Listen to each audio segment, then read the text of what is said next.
सिंध हारी committee Pakistan communist party जे तरफ़ां इस्लाम court में एहतजाज कयो पियो वञे।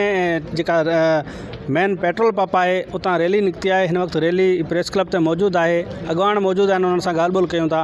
छा था चवनि? मैं गिलगित से यहाँ के मज़दूरों के साथ, यहाँ के किसानों के साथ इजहार यकजहती के लिए आया हूँ। यहाँ के जो लोगों की ज़िंदगी को अजीरन किया हुआ है वो इसी बिहाव पे किया हुआ है। इन्होंने हमें तकसीम किया हुआ है मज़हब के नाम पे, ज़ात के नाम पे, बरादरी के नाम पे। हमें उनसे निकल कर एक मेहनत कश तबके को अपनी तबके की लड़ाई आगे लड़नी चाहिए। थर में जो है कन्वेंशन करण जो मकसद यो तो थर जो वो इंतहाई माना गुरबत की लकीर जे वेठ वने पियो।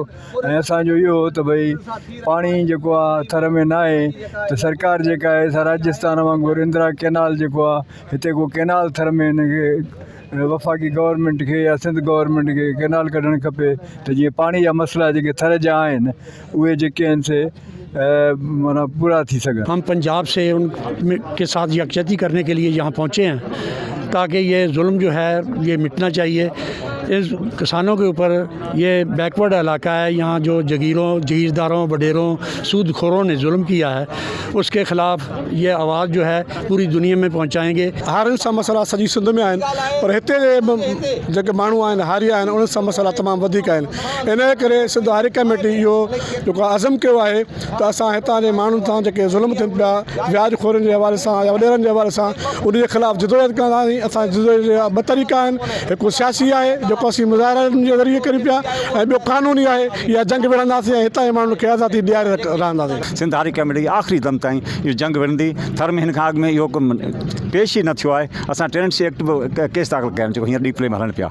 इहो टेनेंसी एक्ट बि कयूं असीं जेको मंशूर आहे आइन आहे उन ते अमल कंदे असीं बिल्कुलु जेको आख़िरी जंग विढ़ंदासीं। हिते जेका हारनि सां ज़्यादती आहे, ख़ासि करे जेको आहे जेको ॿिज जो ई भाण वठनि था ज़मींदारनि खां, उहे व्याज ते था उन्हनि खे ॾियनि ऐं तमामु घणा उन्हनि खां पैसा था वठनि। केतिरा ई असां फ़ैसिला कया आहिनि जेके हारनि खे उहे ज़मींदारनि खां पैसा वापसि कराया आहिनि।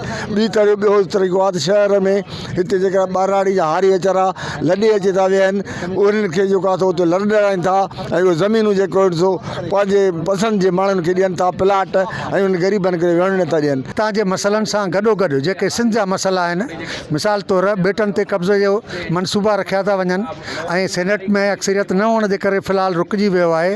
ऐं हितां जा जेके सियासी कारकुन आहिनि सिंध जा पूरे मुल्क जा, उन्हनि खे ज़बरदस्ती गाइब कयो थो वञे, उन्हनि खे ज़ाहिर कयो वञे, इहो सिलसिलो बंदि कयो वञे। कोई गैर कानूनी काम कर ही नहीं सकती, इसलिए कि सिंध हारी कमेटी की तारीख है कि वो सच्चाई पर, ईमानदारी पर और बहादुरी पर मबनी होती है। सिंध हारी कमेटी पाकिस्तान कम्युनिस्ट पार्टी जे तरफ़ां जेका रैली कढी वई इस्लाम कोर्ट प्रेस क्लब ते, उहा रैली जेका से ख़तमु थी आहे। उते मौजूद जेके अॻवान आहिनि उन्हनि जी तव्हां ॻाल्हि ॿोल ॿुधी मुतालबो कनि पिया त सिंध जा जेके ॿेट आहिनि उन ते वफ़ाक़ जो जेको कब्ज़ो आहे उहो कंहिं बि सूरत में क़बूल न आहे। ऐं मुतालबो कनि पिया त जेका से मुल्क मां जेके खंभे गुम कयल सियासी कारकुन आहिनि उन्हनि खे बि आज़ादु कयो वञे। ऐं थर में जेका से ख़ासि करे ही व्याजखोरी जे ख़िलाफ़ु जेका से सख़्तु नारेबाज़ी कनि पिया ऐं चवनि पिया त थरपारकर में जेका हिते हारी आहिनि मज़दूर जेको तबिको आहे उनखे जेका से व्याज एवज़ जेका से पीड़ियो पियो वञे, उन्हनि खे कर्ज़ में दॿाए उन्हनि खे क़ैद कयो वियो आहे। उन समेत जेका से थर में हारनि जा जेके मसइला आहिनि उहे हल न पिया कया वञनि। मुतालबो कनि पिया जेका से सिंध ऐं वफ़ाक़ी हुकूमत खां नोटिस वरितो वञे ऐं हितां जा जेके हारी आहिनि उन्हनि सां जेके ज़्यादतियूं थियनि पियूं इहो ख़तमु कयो वञनि। ॿी सूरत में सिंध हारी कमेटी जेका से पंहिंजो एहतजाज आहे उहो मुल्की लेवल ते वधाईंदी।